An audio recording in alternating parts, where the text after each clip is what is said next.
Hi, my name's Laura Mitchell, and the day I got married in my own backyard beneath the arch I built by hand, my mother called it embarrassing for poor people. I still hear her voice from that phone call, sharp and dismissive, saying my DIY wedding would shame the family name. They didn't show up, not when I walked alone, not when I said my vows. But days later, when our wedding aired on national TV, they saw the napkin I stitched, the smile I wore without them. And for once in their lives, they went completely silent. Before we dive in, let us know, what time are you listening to this and where from? Drop a comment below. I read everyone. I don't know why I opened the envelope right away. It wasn't like I didn't recognize Celeste's handwriting on the front, all loopy and dramatic like she always signed her yearbooks.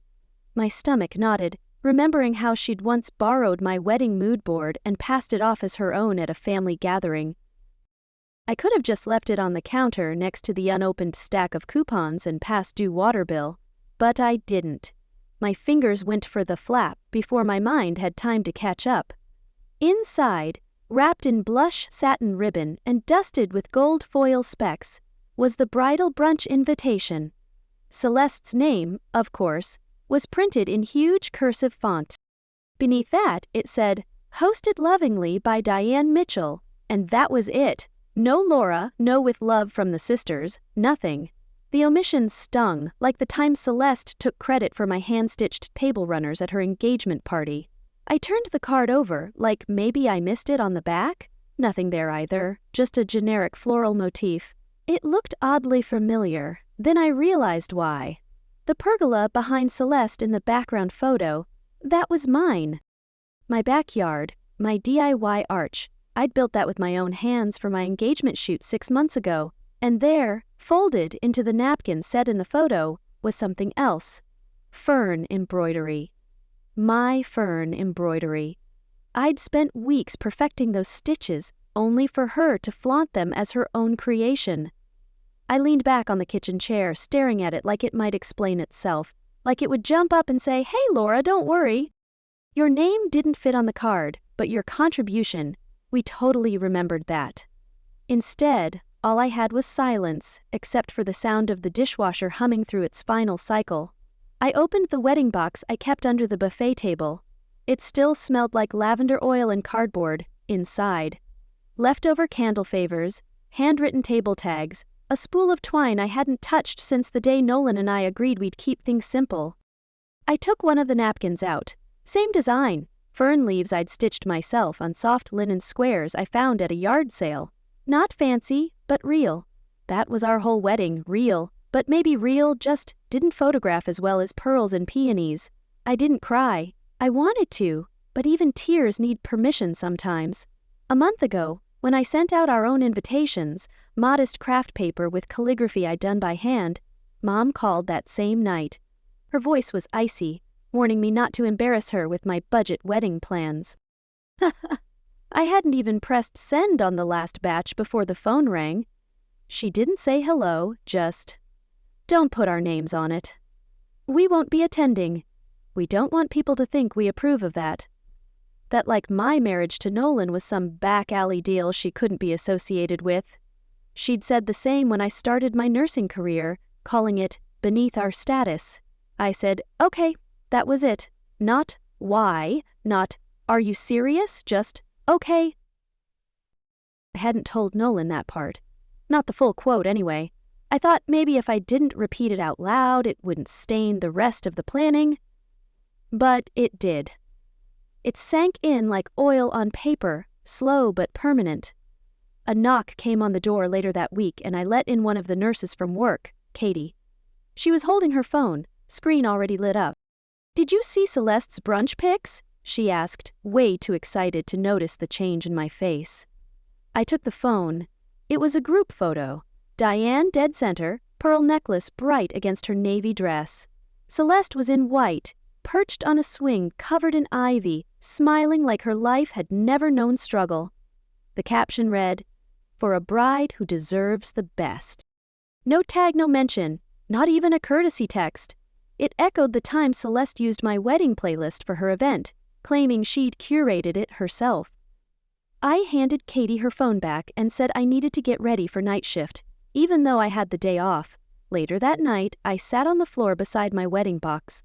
I unfolded one of the fern napkins, laid it flat on my lap. "Not fancy," I said to the quiet, "but real." My phone buzzed. It was a message from Aunt Linda. "Sweetheart, I'm so sorry we can't make it. Your mom says it's complicated." She'd pressured Linda to skip my wedding, just like she'd done for my graduation party years ago. I stared at the screen, not shocked, just tired. My thumb hovered over the reply button but didn't move. My jaw clenched just slightly. That was the only thing that trembled. I pulled out my phone again, tapped Nolan's name. "Let's move the wedding up this weekend, just us. No reception hall, no list, just us." I folded the fern napkin and placed it on the head table setting I'd made out of an old side table. Then I stood up, exhaled through my nose, and said it to no one. "Let them stay home. I'll still walk." I didn't wake up with butterflies, just a kind of stillness. Like my body already knew there wouldn't be music, no aisle full of people, no teary-aimed mother adjusting my veil. The morning air felt thick with something unspoken, even as the Charleston sun cut sharp lines across the kitchen floor. I tied my hair up and stepped out back. The folding chairs were already stacked neatly from the night before. Nolan had made a little map on scrap paper to space them right. I went over it again, measured again, adjusted again. The string light sagged slightly where the fence had warped from last summer's storm. I stepped onto the old stool and hooked it tighter. It wasn't perfect, but it was ours. Miss Ellie, my neighbor from 2 doors down, shuffled through the side gate with a small box of wildflowers. "You forgot to add color by the walkway," she said like a stage manager, not a volunteer. "You don't want your guests tripping on mulch and gloom." I smiled. "Thanks, Miss Ellie. You want coffee?"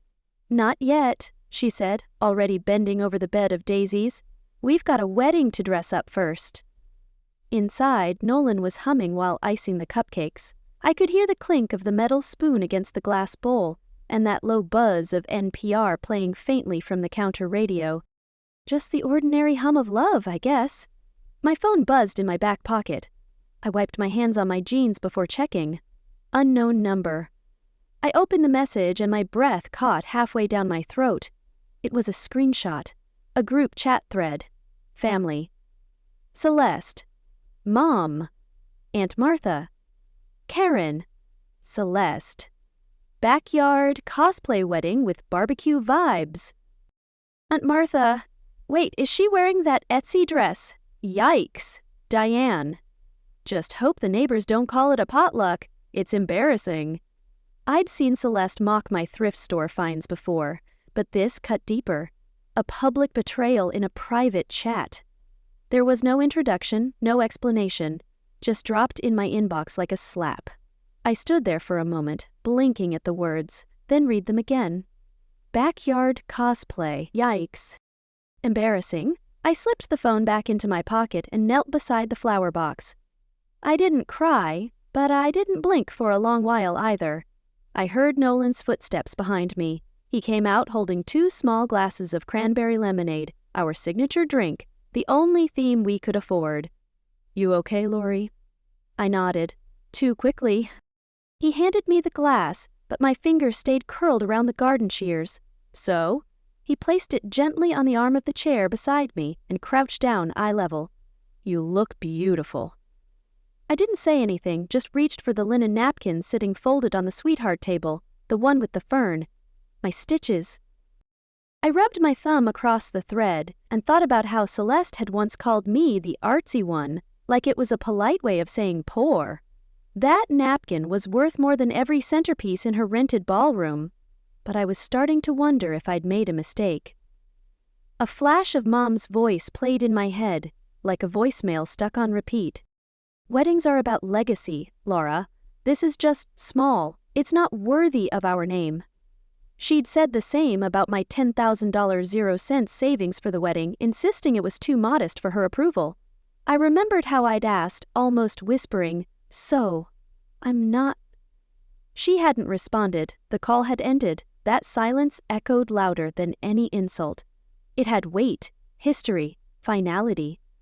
I stood up slowly, adjusted the waist of my altar dress. It had once belonged to a teacher who taught near Savannah. I'd bought it second-hand but added sleeves, refitted the bodice, and sewed a line of pearl buttons down the back. It wasn't couture, but it told a story. My story. The music started playing from the Bluetooth speaker, low and acoustic. Probably Nolan's playlist. I caught a glimpse of his brother pulling into the driveway with a cooler full of peach cobbler. One of my old art students, Emma, was already stringing paper lanterns to the tree limbs. She waved when she saw me and said, "We're early. Hope that's okay." A few co-workers from the hospital arrived with trays of deviled eggs and lemonade. Someone had brought folding chairs from a church down the block. One of Nolan's high school buddies had even brought his guitar. And then someone unexpected walked up the drive. A woman in a navy blouse and black jeans holding a notebook and a camera. "Hi," she said, offering a business card. "Local paper. I'm running a feature on unique, meaningful weddings. Your fiancé said this one's worth telling."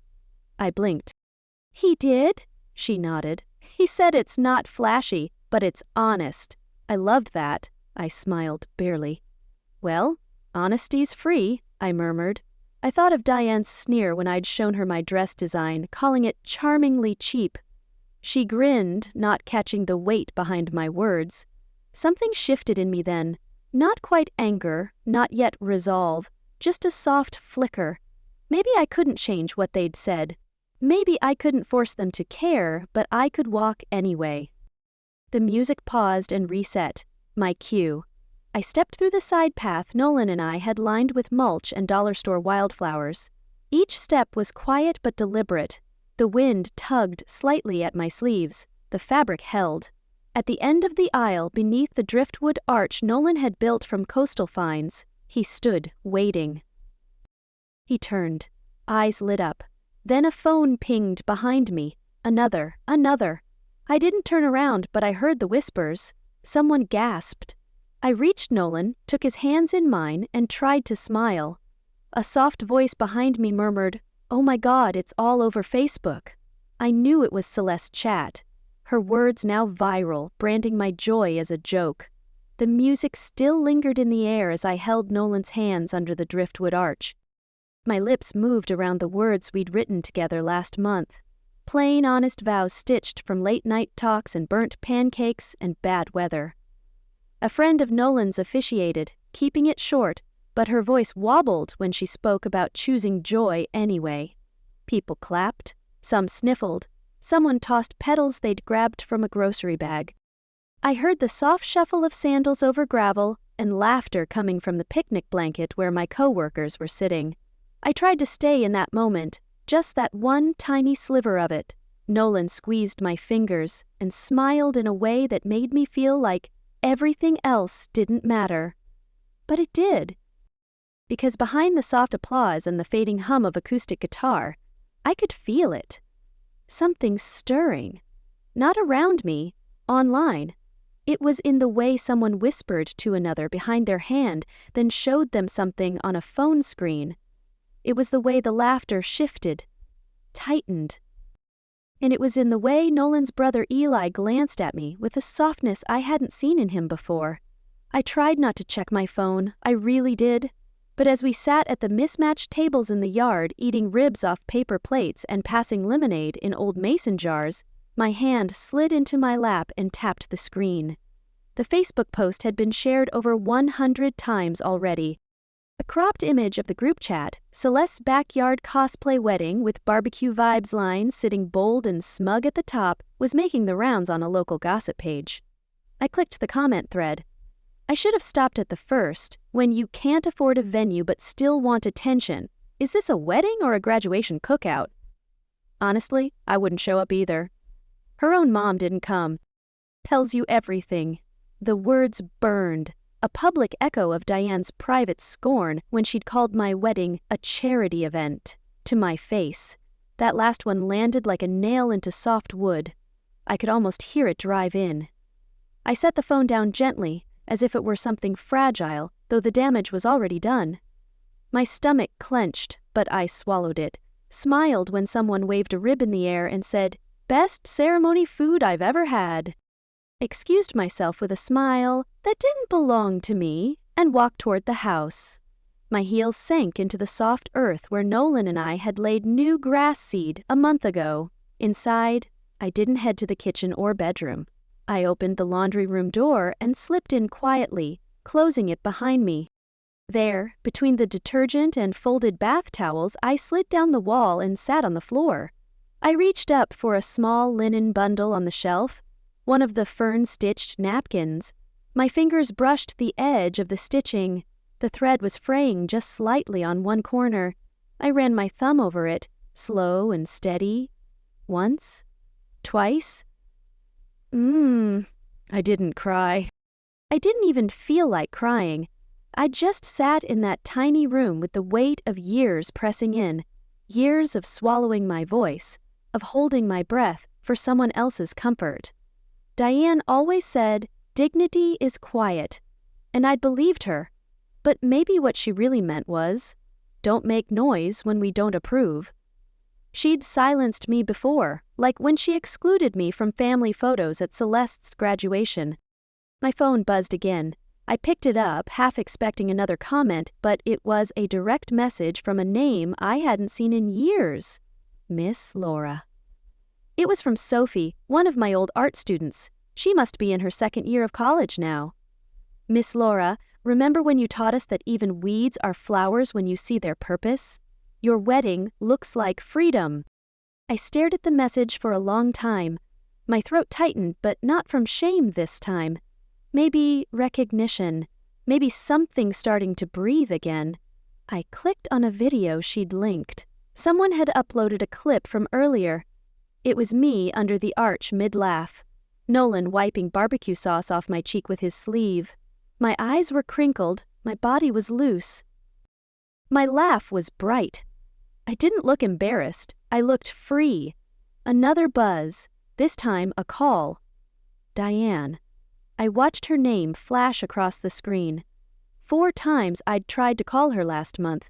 Once to ask about Grandma's lace, once about seating, and twice just because. She hadn't picked up any of those. But now, I let it ring. She tried again. I pressed silence. I picked up the fern napkin again and folded it slowly, carefully, into a square. "This isn't for you," I whispered, and I meant it. The morning air held that stillness only found after something sacred. Dew clung to the grass like a second layer of light, and the petals beneath the arch looked even softer in the early sun. I stood there barefoot, arms crossed loosely, watching Nolan fold up the chairs one by one, the way someone folds memory, carefully, slowly, not ready to put it away but doing it anyway. He glanced over his shoulder at me. "You made it beautiful." I wanted to say thank you, but something about that felt too narrow, so I just said, "We did." My voice sounded farther away than I expected, like I was watching someone else's mouth move. He smiled anyway, and went back to stacking chairs. I walked over to the sweetheart table, the same table that had held our ribs and lemonade and crooked little wedding cake, and picked up one last napkin. The fern stitch wasn't perfect, but it had survived the whole night.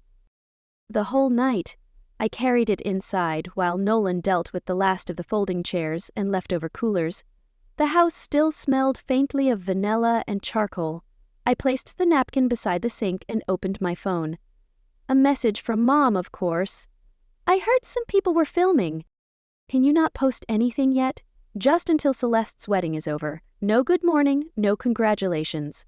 Just a soft command, wrapped in the silk of family tone. It mirrored her demand to keep my engagement quiet until Celeste's was announced. I stared at it for a long moment, then locked the screen. Nolan came in with a stack of disposable cups and asked, "Want breakfast out later?" I nodded, and we moved around each other in the kitchen, cleaning in silence, our bodies finding rhythms in the quiet. We rinsed dishes, folded the rented linens, and took turns sweeping petals from the deck. 2 weeks later, my phone buzzed again. "It's not about you, it's about what's appropriate for the family." She'd used that line before when she'd vetoed my $5,000 0 cents wedding budget as tasteless. I didn't text back. Instead, I opened my camera roll and stared at the videos guests had shared with me. One was shaky, but captured that moment when I turned under the arch and Nolan wiped something off my cheek. I hadn't known anyone was recording. It had just been real, raw and unfiltered, exactly how I'd wanted it. Then I got tagged in something. A friend of Nolan's brother had posted a short clip on TikTok, just 30 seconds. I clicked it out of habit more than intention. There we were, laughing messy, barefoot. The caption read, "This wedding didn't need a ballroom, it had soul." Within minutes, the notifications started rolling in. Likes, shares, comments, the kind that didn't sting. They healed. This made me cry. This is what love looks like, when you strip the money away. Who needs approval when you have peace? I scrolled slowly, pressing my thumb against the side of the screen just to ground myself. Then came a message from a local reporter out of Charleston. She'd covered school board meetings and local festivals for years. Her name rang a bell. "Hi, Laura. I saw your wedding clip making rounds. Would you be open to sharing your story for our unconventional celebrations feature?" I didn't respond right away. Instead, I reread Mom's last message. The word appropriate stayed stuck behind my teeth like dry cotton. Appropriate for whom? For what? I set my phone on the counter, stepped outside, and walked to the arch again. The morning had shifted slightly, warmer now, the quiet not so sharp. I stood there for a long time, until Nolan joined me, handing me a mug of coffee. "No cream, just how I liked it." "You good?" he asked. I nodded, though I wasn't sure. Later that afternoon, while Nolan ran to the grocery store, I sat on our bed, the soft creak of the fans spinning above me. I scrolled through the photos one last time. Then I found it. The one I hadn't realized someone had taken. I was laughing under the arch. My eyes were closed and a napkin was tucked into my bouquet, green stitch catching the light like a signature. Without overthinking, I posted it to my private account. No caption, just the image. It wasn't meant for Mom or Celeste or anyone waiting to judge it. 15 minutes later, a new message popped up. It was from Mom. "I told you not to make this public. What are you trying to prove?" She'd warned me before, when I'd shared my hospital promotion, saying it overshadowed Celeste's news. I read it twice. Then I set the phone down beside me. The fan kept turning above, and I smiled. Not because I had an answer, but because maybe for the first time, I didn't need one. I stared at Mom's message. "What are you trying to prove?" My thumb hovered over the screen. I typed, then backspaced. Typed again, deleted again. Nothing I could write would change her mind. Nothing I said would make her understand. She hadn't come to my wedding, and now she was trying to control the story of it, as if silence made her absence less cruel. Nolan was rinsing a mixing bowl behind me. I heard the splash of water, the clink of a spoon. He didn't ask what the message said. He just glanced at me once, handed me a clean towel, and kissed the top of my head. That small act of warmth almost unraveled me, but I held it in. After breakfast, I opened my phone again. I hadn't checked notifications in hours, hadn't wanted to, but a red dot pulsed on my screen like a wound that hadn't closed. Someone had tagged me. It was a video, a slick little montage from Celeste's bridal brunch. There she was in all her glory, holding a champagne flute and surrounded by the usual circle of applause, the kind of lighting that softens imperfections, the kind of music that makes you think money means elegance. Then I heard her voice, casual, airy. "Let's just hope mine doesn't look like a backyard BBQ cosplay wedding." Laughter, lots of it, female voices, clinking glasses, and then Diane standing right beside her, smiling, not stopping it. Another woman chimed in, someone I didn't recognize. Well, she always wanted to do things her way, even if that means cheap. It was the same tone Celeste used when she dismissed my $2,000 0 engagement ring as cute. My ears rang, not from volume but from heat, shame, rage. A grief so specific it settled right between my ribs. I closed the app. The air in the room thinned. I could still smell coffee and laundry detergent, but none of it grounded me. That's when I remembered the box. It had been sitting in the back of the closet for years, tucked behind a stack of sketchbooks and an old space heater. Dad had handed it to me before he passed, laughing quietly. Don't open it unless they don't show up. At the time I thought it was a joke, a sentimental little mystery for another day. Today was that day. I slid the box onto the floor of the bedroom, brushing off dust with the sleeve of my shirt.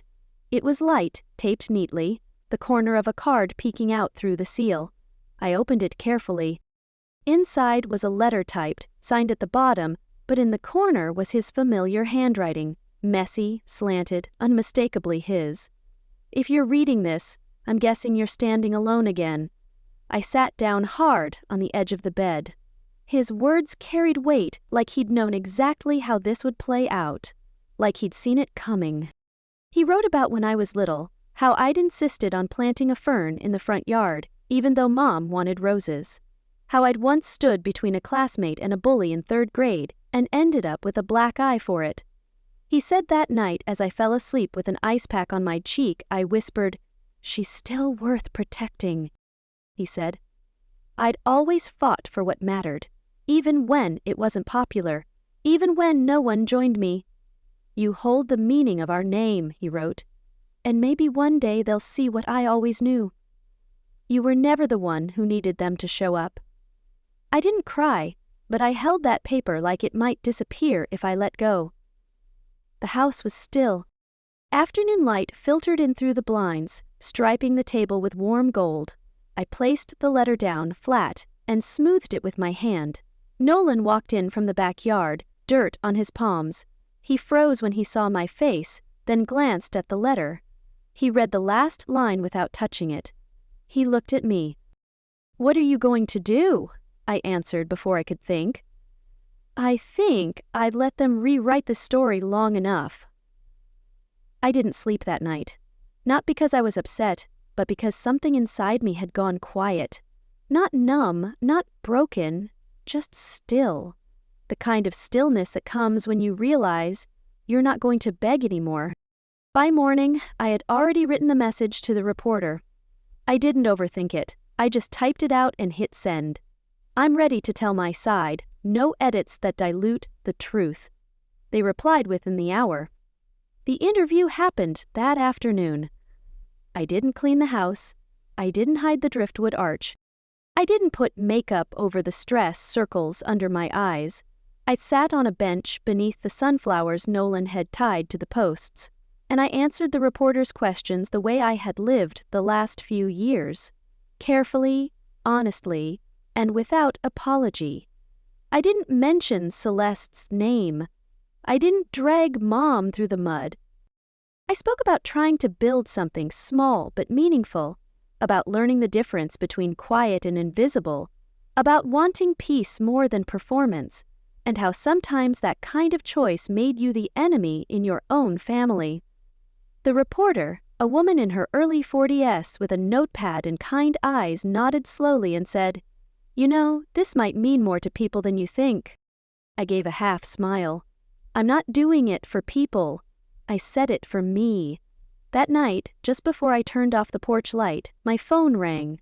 Unknown number, but the voice, I knew it too well. "Hi, this is Sarah Thompson from the Weekly Journal." Her voice was polite, cautious. "I remember," I said. She took a breath. "Your mother called the paper," she said. "You're emotionally unstable, that this whole wedding story is an attention-seeking spiral. She asked that we pull the piece." I stared out at the quiet lawn, the folding chairs still stacked by the back fence. "Did you?" I asked. "No," she said. "But I wanted to give you a heads up." "Thanks," I replied. Now I know I'm hitting the nerve. We hung up. I sat with that feeling, equal parts fury and relief. She hadn't just disapproved. She had tried to silence me again. I opened the photo album on my phone and scrolled back to the screenshots, the messages from the group chat, the brunch transcript, the mockery, the one where Celeste called my wedding cosplay, the one where someone replied if I had to eat pulled pork in a sundress I'd call CPS. I called Mike. I had to eat pulled pork in a sundress I'd call CPS. I had told myself I was above this, but being silent wasn't strength anymore. It was cover for them. So I uploaded one single screenshot to my private story. No tags, just the image, a piece of their words, their laughter. My caption read, "They said it was about family. Here's what family said." Then I closed the app and set the phone down.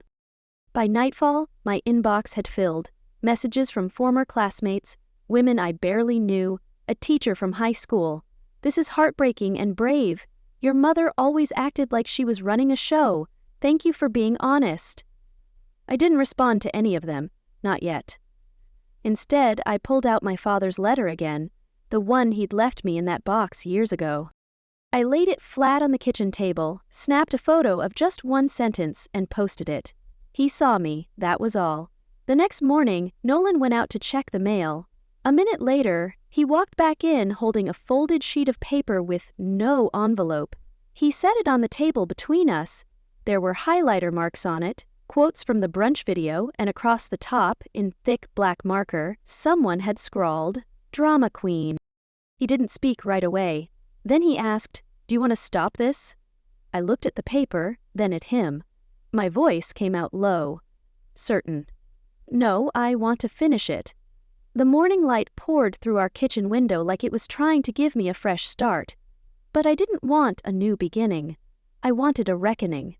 I sat at the table, the same spot where my father's letters still rested. Nolan poured coffee and set the mug down next to it without a word.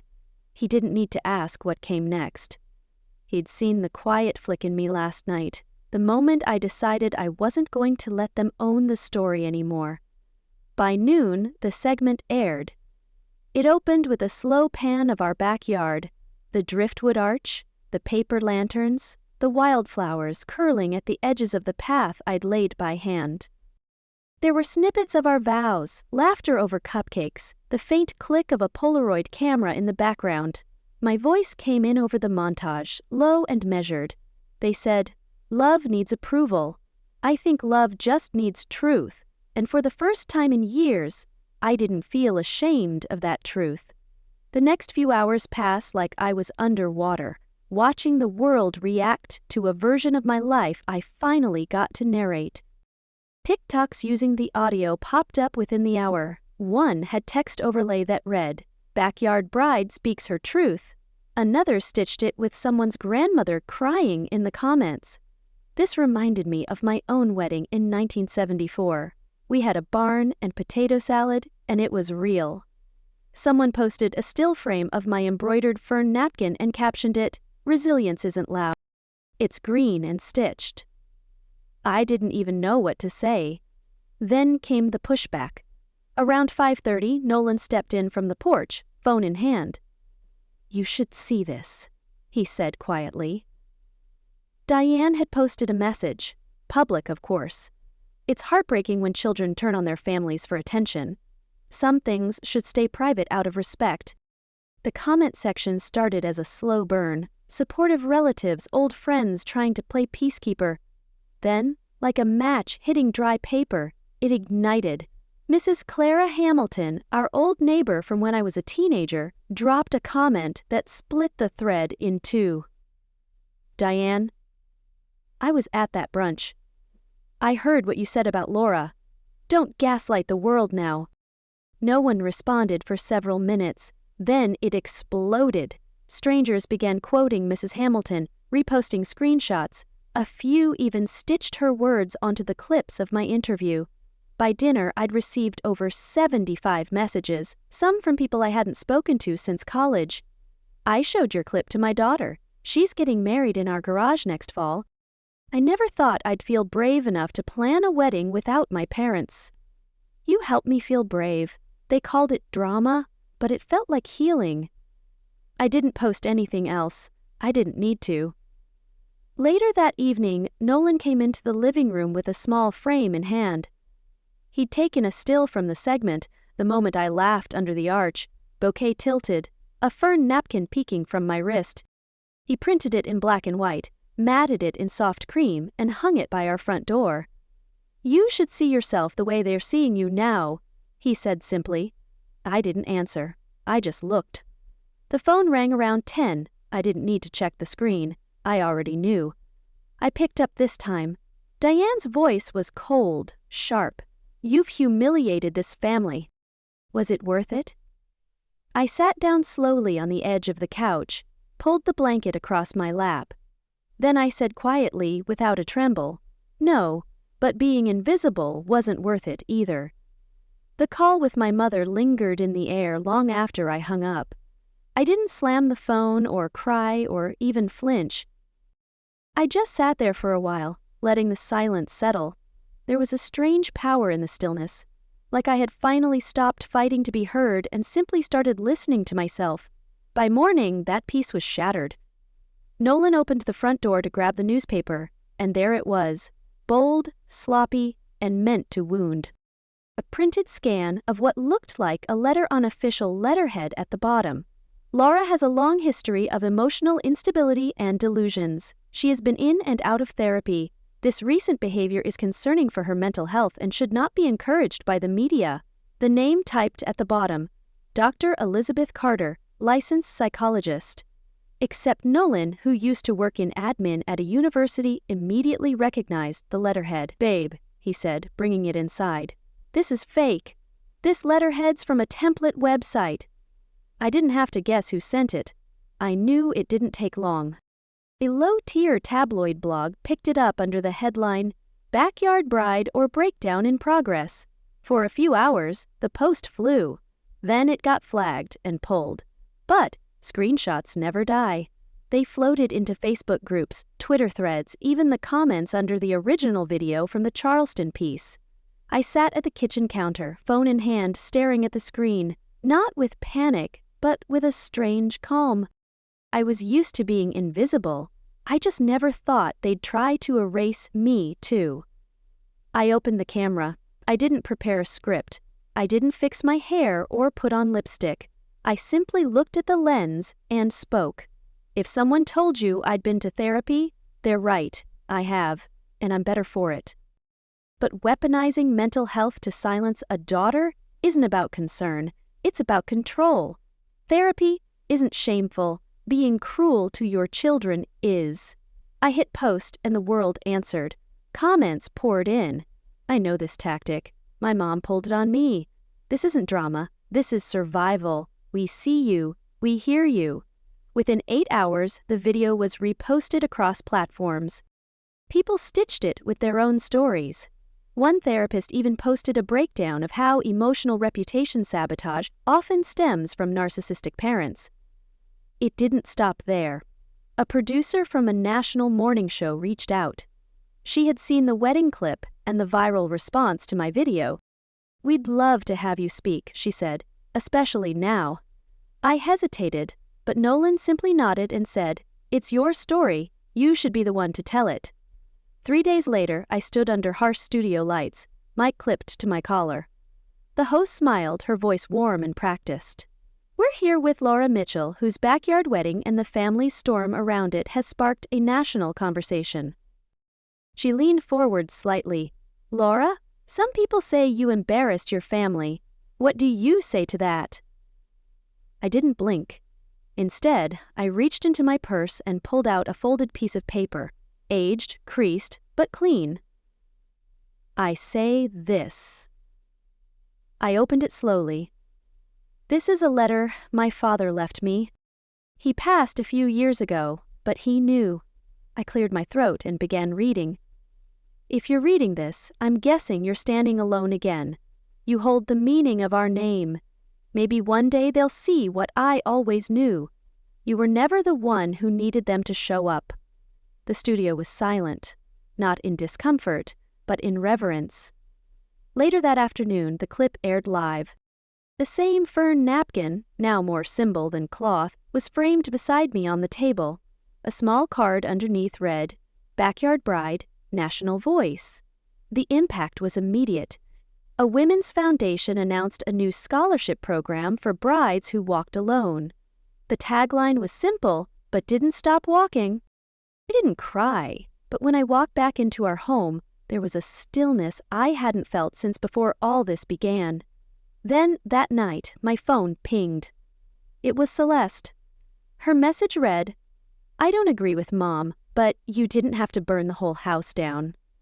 I stared at the screen for a few seconds and then typed back without hesitation, "I didn't burn it." I just stopped holding up the walls. That sentence lived with me in the quiet months that followed, not out of defiance anymore, but understanding. There's a point where you no longer carry the wreckage, you set it down. Then you walk forward. It was early summer now. Our backyard had changed again. Not into something grand or curated, but into something full, alive. Nolan and I were hosting a free DIY wedding workshop, mostly young couples, some queer, some older, some still figuring it out. We didn't ask for RSVPs. They came with picnic baskets and thrifted notepads, eager to learn how to build something with their own hands. A girl in her 20s held up a napkin I'd passed around. "What's this pattern?" she asked, holding it toward the sunlight. I smiled. "A fern," I said. "It grows in the shade." No one said anything, but the quiet was heavy with meaning. Some of them had seen the interview. Some had probably read the story, seen the headlines. Others didn't know and didn't care, and honestly, that felt like healing too.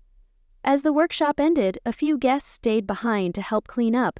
Nolan packed folding chairs while I gathered the scattered scraps of fabric and ribbon that always seemed to multiply on days like this. Later that evening, as dusk settled, I drove alone to the cemetery. I parked under the oak tree and walked slowly toward my father's headstone. In my hand, I carried something I hadn't planned to make, but somehow had found myself stitching late one night when the world wouldn't let me sleep. It was a napkin. Same fern embroidery, but this time stitched at the bottom corner. Our wedding date. I knelt and placed it just beneath the edge of the stone. "You were the only one who saw me," I whispered. But that was enough. I didn't cry. I didn't linger. I just stood for a moment, then walked back to my car. On the way home, I passed King Street. I almost didn't notice it until the sunlight hit the glass. A bookstore window. There, between books on design and florals and healing rituals, was a coffee table spread. Backyard brides, weddings that meant something. The photo in the display was mine, not the viral one, not the clip from TV. Just me, under the driftwood arch, my head tilted back in laughter, the fern napkin peeking from my bouquet. Inside the shop, through the glass, I watched as a woman leaned down to her daughter and pointed. "That's her," I heard faintly through the glass. She stood alone and still stood tall. I didn't go in, just placed my palm gently on the window pane and let the moment settle in my chest like warm tea. Later that night, as I was folding blankets from the workshop, my phone buzzed. Celeste. Her message was short. "Mom wants to know if she's still invited to Christmas." I stared at the screen, not with anger, but with the weariness of someone who had run a marathon they never signed up for. I replied simply, "If she ever shows up without shame." I didn't expect a response. There wasn't one. That night, Nolan made tea while I stood barefoot on the back porch watching the last rays of the sun sink into the trees. I spoke softly, maybe only to myself. I used to think weddings were about being chosen, about someone walking you down the aisle. I glanced toward the driftwood arch, now slightly faded but still upright. But some of us walk ourselves because we know where we're going. The screen door creaked behind me, and Nolan stepped out with a blanket and 2 mugs. We didn't say much after that. As guests from the workshop left the next afternoon, I found a single napkin left behind on a bench. I picked it up gently, my fingers brushing over the fern pattern. This one slightly crooked, stitched by one of the attendees. I folded it slowly, holding it with the kind of quiet care one gives to things that carry weight beyond fabric, and I whispered, "The fern still grows." Have you ever had to walk alone, just to prove you were never lost? Tell me below. I read every story.